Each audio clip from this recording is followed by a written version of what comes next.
Good morning. How you doing? I hope everybody's doing good. I got to get a little more comfortable here. I'm glad you came back, even though this is what we're probably hearing from followers. Oh yeah. All right. So we're going to go ahead and talk about Black Dog, the movie. This one came out in, oh hell, I don't have it up. It starred Patrick Swayze. It came out in 1998. So this is about an ex-truck driver that got put out of business because he did something wrong and he lost his license. He's working at a freight importer warehouse like most ex-truck drivers do. And the boss is running, turns out the boss needs a load after Jack Crew, Patrick Swayze, was released to jail, picked up and brought to his warehouse. Later on in the movie, we'll find out you'll find out what he was hauling. But Patrick Swayze decides to do it even though his wife and kids didn't want him to go do it because they didn't want him to go back to jail because he may have got caught or didn't want him to get caught with, driving a truck illegally. So they went all the way. He got a ride down to, I don't know, down to where the truck was and the load was. And he picked it up and he didn't like the brand new truck because it brought too much attention because he was trying to keep himself out of trouble, wanted to make the run, 500 miles in one day. So they brought an older truck. It was a 379 Peterbilt. And this had then they brought into the movie Randy Travis and Meatloaf. Red is what they called him. And they all got into this truck. They had a chase car. And it was a Pontiac or something that they used for a chase car. It got beat up throughout the movie. Oh, it was a Chevrolet Camaro. It was a 1980s Chevrolet Camaro. I have it all right there in my notes. I don't know why I didn't organize that better. Anyway, so they take off with this Peterbilt. And Patrick Swayze, they show Patrick Swayze stalling it out the first time, and then they get it going. And he doesn't have his commercial license still, and so they're on the road. And then the guy that shipped the load with Patrick Swayze, what did he do? He tried to hijack the load. They run into here I go again.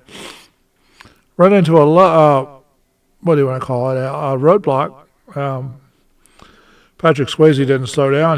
He sped up, and they moved the roadblock. It was a flatbed truck. Then they tried to use other trucks to push him off the road. It was an exciting movie. I like it. Now, this one did better than the last movie we talked about. Much better. Anyway, so then the FBI, one of the guys on the truck was an FBI agent that was riding with the load. Then they found out the FBI agent got killed because they were shooting guns all over the place. Somebody got on the catwalk behind the cab, tried to disconnect the lines to stop the truck with the trailer. Apparently in the movie they didn't have the trailer brakes all set properly like DOT would require, so it just kept on going. No air to the trailer, just kept on going. They must have been using tractor brakes only, or truck brakes only, cab brakes only. So Randy Travis starts trying to sing poorly, and then towards the end he actually gets a song out, which is the song they used in the end of the movie. They go over hills, and my favorite line in the whole movie is when he was boxed in with 3 trucks, and he got tired of being boxed in, so he hit the brakes real hard and then grabbed a couple gears and said, "Let's make it hurt," and started pushing with the 379 on the truck in front of him. And it ended up pushing the truck off the road, and it rolled 3 or 4 times, burst into flames, and then the car hauler that was next to him trying to push him off the road ended up off the side of the road, all wrecked and destroyed. Then the truck that was following him, he ended up sideways across the road, and then the guy that was trying to hijack the road was following so he could take over the truck once they got stopped. He saw the mess and decided to up his game to hijack this load. And it was just kind of funny. Then somewhere about 3/4 through, it gets a little more action in it. Patrick Swayze, the truck driver, Jack Cruz is what they called him. He got on the phone with the FBI or ATF or whoever it was that was chasing this load and told them what he wanted to do and how he wanted to do it. And well, it's a movie. They agreed. And so they ended up going to the docks. What happened? Oh, there it is. That's not what I was trying to get, but that's okay.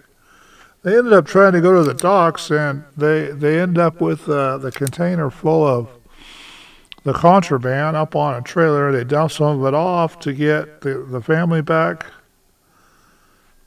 And then they get once they get the family back, there's a gunfight that ensues. The ATF gets their bad guys, and Patrick Swayze Jack Cruz gets his CDL back to drive the truck back to the office, and they have another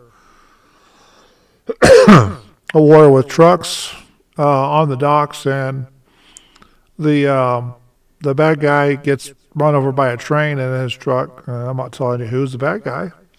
You'll have to find out for yourself. But it's really pretty good. They're not saying how much they spent making this thing, but it made, what was it, $12,950,000. Yeah, that was pretty good for a movie from the 80s. It was 97 minutes long, and I liked it. So I like these kind of movies that are full of action. And we'll get into Driven or Drive or whatever it is, the other one, real shortly, the horror movie, because I'm just following down my list, and I'm going to go through and see what else I got on the list for the videos and see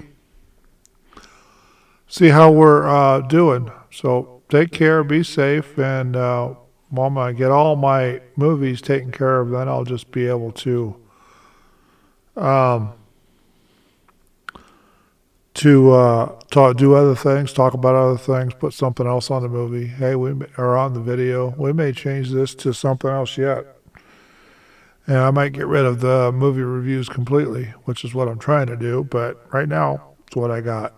So enjoy, take care, and we'll talk to you from the next video. Be safe.